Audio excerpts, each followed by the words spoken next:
మీరు జడ Shravan Kumar comments on Pawan Kalyan అని ఒక్కసారి యూట్యూబ్లో సెర్చ్ చేస్తే కుప్పల కుప్పలు వందల వీడియోలు వస్తూనే ఉంటాయి పవన్ కళ్యాణ్ గారిని కించపరిచేలా మాట్లాడుతూ. పవన్ కళ్యాణ్ పైన ఇంత దారుణంగా ఒక వ్యక్తి మాట్లాడుతున్నప్పుడు మీరెందరూ ఎందుకు ఖండించట్లేదు? దాన్ని ఎందుకు మీరు లైట్ తీసుకుంటున్నారు? అధికారం రాగానే చల్లబడ్డారా అనే అనుమానాలు చాలామంది జన సైనికులకు వస్తున్నాయి.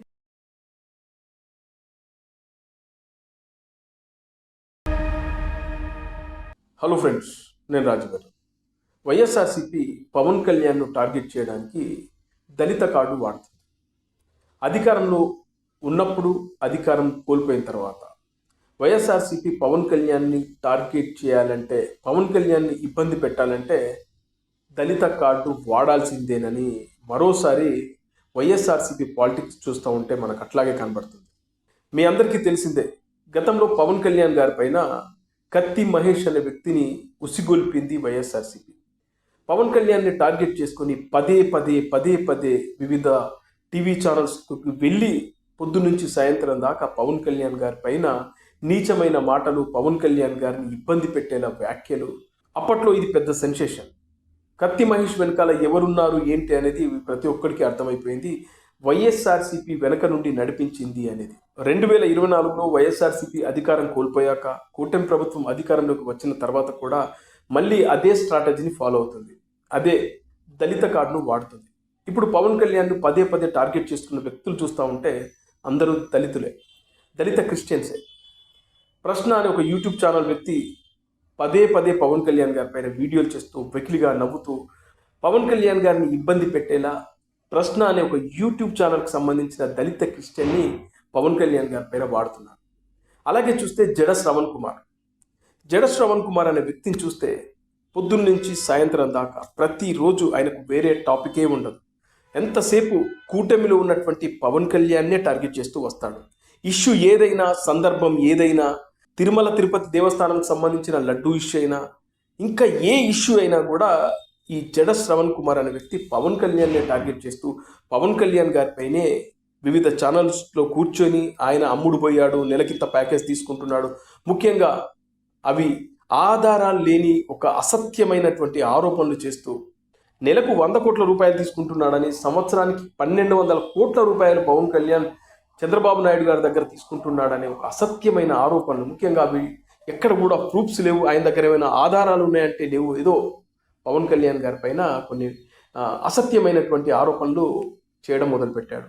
రీసెంట్గా పవన్ కళ్యాణ్ గారు అసెంబ్లీలో మాట్లాడిన మాటలను దృష్టిలో పెట్టుకొని మళ్ళీ పవన్ కళ్యాణ్ చేసినటువంటి ఆ కామెంట్స్ను ప్లే చేస్తూ పవన్ కళ్యాణ్ మత విద్వేషాలు రెచ్చగొడుతున్నాడు, ముఖ్యంగా క్రిస్టియన్ మైనారిటీలో, ముస్లింలలో ఆ గ్యాప్ తీసుకురావడానికి ప్రయత్నాలు చేస్తున్నాడు అంటూ పవన్ కళ్యాణ్ పైన కామెంట్ చేయడం జరిగింది. దళితులతో కానీ, దళిత క్రిస్టియన్స్తో కానీ పవన్ కళ్యాణ్ గారిని తిట్టిస్తే అది వీళ్లకు ఒక రకంగా లాభం చేకూరుతుందనే ఉద్దేశంతోనే ఇలాంటి కామెంట్లు చేస్తున్నారు. ఒకసారి ఆ కామెంట్స్ నేను ప్లే చేస్తాను. పవన్ కళ్యాణ్ గారు ఏం మాట్లాడారు, ఆ తర్వాత ఈ జడ శ్రవణ్ కుమార్ ఏం మాట్లాడారు, ఒకసారి ఆ కామెంట్స్ తర్వాత మళ్ళీ మనం మాట్లాడుకుందాం. ధర్మానికి సంబంధించిన విషయం. ఇదే ఇష్యూ కనుక, ఇదే సమస్య కనుక ఏ ఒక్క మతానికి జరుగుంటే, హిందూ ధర్మానికి కాకుండా, వెంకటేశ్వర వారికి కాకుండా ఇంకెవరికి జరిగినా కానీ ఈ దేశం గగ్గులై ప్రపంచం అంతా గగ్గులు పెట్టేసాం. సమస్య ఏముందంటే ఇది మన ప్రతి ఒక్క హిందూ కూడా ఆలోచించాల్సింది. ఏం మాట్లాడాలి దీనికి ఒక్కటి కూడా ప్రజలకు తెలియజేయాల్సింది ఏంటంటే, ఇదే వేరే ఇస్లాంకి జరిగిన, క్రిస్టియానిటీకి జరిగిన, జీసస్ క్రైస్ట్ కి జరిగిన, మహమ్మద్ ప్రవక్తకి జరిగిన, అల్లాకి జరిగిన ఇలా ఉండేది కదా. వాళ్ళు ఆ రోజు మన కౌన్సిల్ లో కూడా అలా పటాలు తీసుకొచ్చేవాళ్ళు వేరే ఏ దేవత. బికాజ్ ఇది హిందువులు కాబట్టి వీళ్ళ కులాలతో ముక్కలుగా అయిపోయి ఉంటారు కాబట్టి, హిందువులు తమ మతాన్ని ఎడాపెడా వీళ్ళు జోకులు వేసుకోగలరు కాబట్టి దీనికి సీరియస్నెస్ లేదు. Before blaming anybody else, every Hindu has to take a responsibility for every Hindu. వీళ్ళు ఇంత మాట్లాడుతున్నారు తిరుపతి లడ్డు మీద. నిజంగా వీళ్ళు కనుక మాట్లాడితే, అదే వేరే మతం గురించి ఎందుకు మాట్లాడరంటే ఓట్లు పోతాయి. హిందువులు ఓట్లు చాలా ఈజీగా ముక్కలు కులాలు చేసి పెట్టేసి పోతాయి. ఆ వెంకటేశ్వరం కాబట్టి శివుడు ఉంటాడు, శివుడు కాబట్టి అమ్మవారు ఉంటాడు, ఈజీగా. ఇది ధర్మానికి సంబంధించిన విషయం. ఇదే ఇష్యూ. రాష్ట్ర ప్రజలారు ఒకసారి గమనించండి. 21 నియోజకవర్గాల్లో రమారమి 21 లక్షల మంది ఉంటారు నాకు తెలిసి.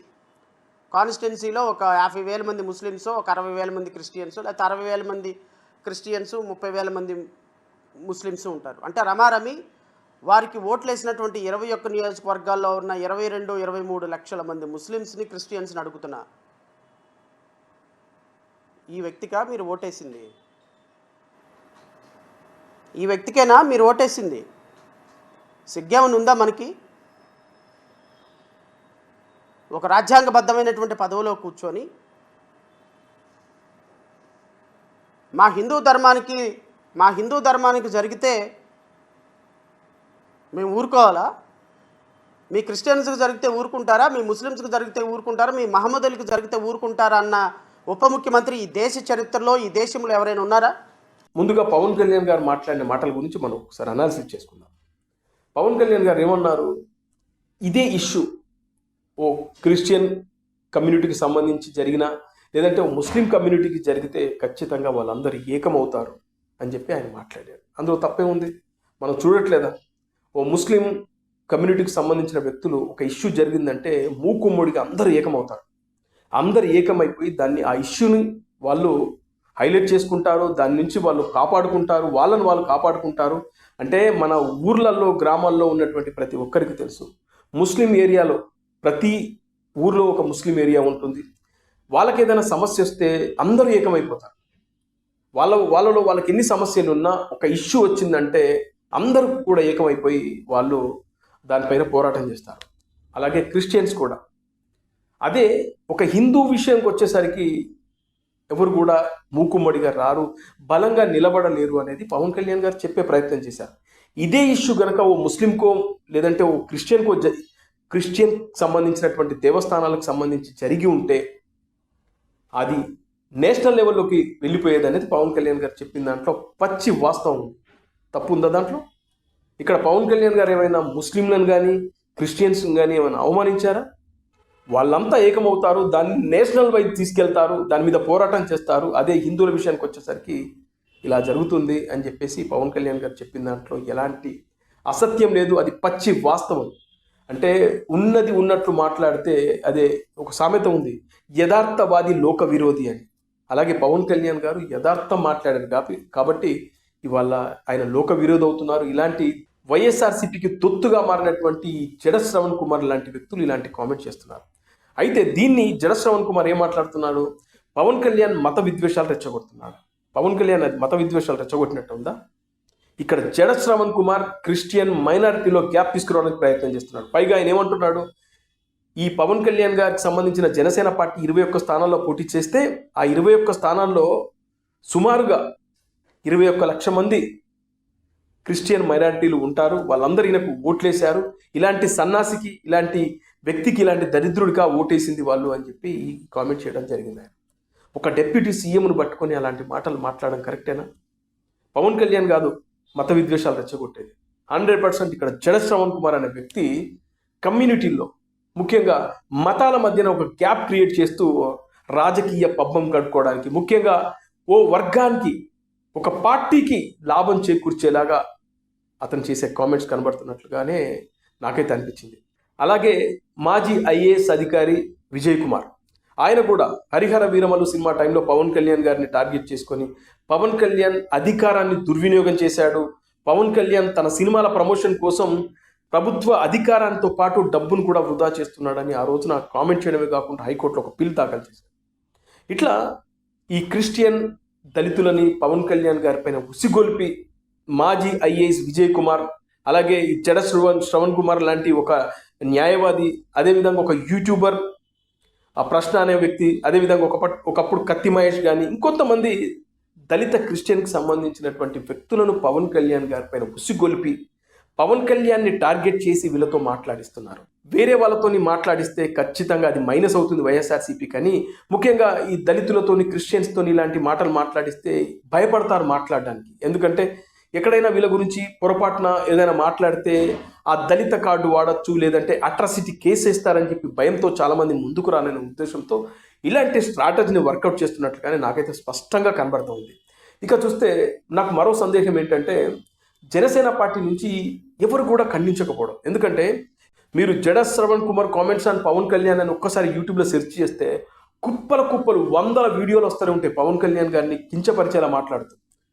మరి ఇంత జరుగుతున్నా కూడా జనసేన పార్టీ తరఫున లబ్ధి పొంది ఇవాళ అధికారంలో ఉండి ఎమ్మెల్సీలు అయ్యి, అదేవిధంగా ఎంపీలు అయ్యి, అదేవిధంగా ఎమ్మెల్యేలు అయిన వాళ్ళు పవన్ కళ్యాణ్ పైన ఇంత దారుణంగా ఒక వ్యక్తి మాట్లాడుతున్నప్పుడు మీరందరూ ఎందుకు ఖండించట్లేదు? దాన్ని ఎందుకు మీరు లైట్ తీసుకుంటున్నారు?